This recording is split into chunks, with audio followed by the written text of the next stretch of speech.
歡迎乘坐飛越炮中，請留心以下嘅安全指示。我哋嘅歷奇大使會幫各位來賓穿着安全帶。歷奇大使會指示來賓將腳踏入安全帶嘅紅色同灰色圈，然後幫大家好似着褲咁穿着安全帶，然後索緊腰間同大髀嘅安全帶。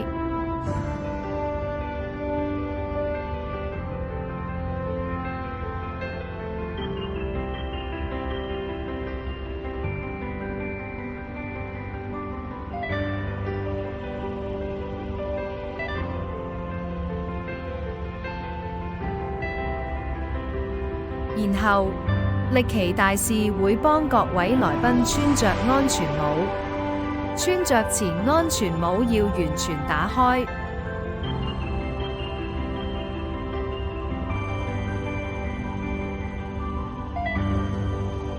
記得要扣好安全扣啊！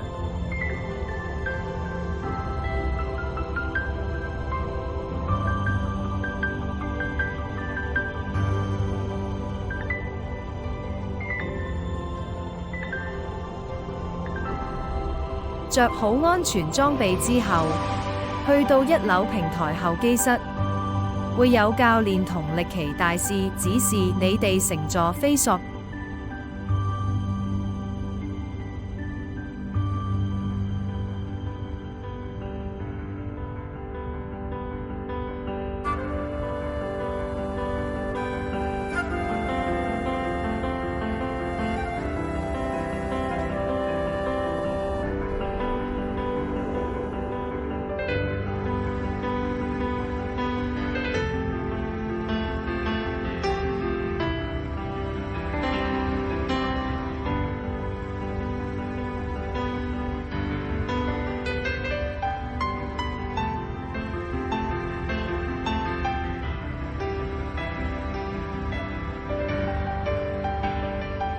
乘坐完畢，請安心等待歷奇大使協助拆安全扣同返回地面。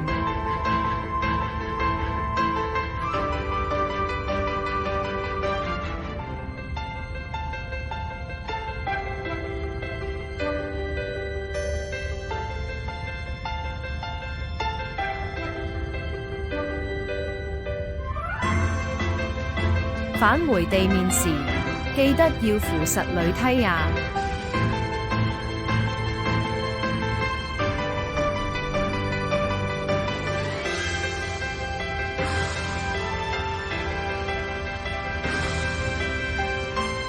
乘坐期間，切勿鬆手，唔係就有機會有危險㗎啦！未經教練或歷奇大使指示，切勿自己進入平台候機室。喺平台候機室亦請保持冷靜。祝各位玩得安全，玩得開心。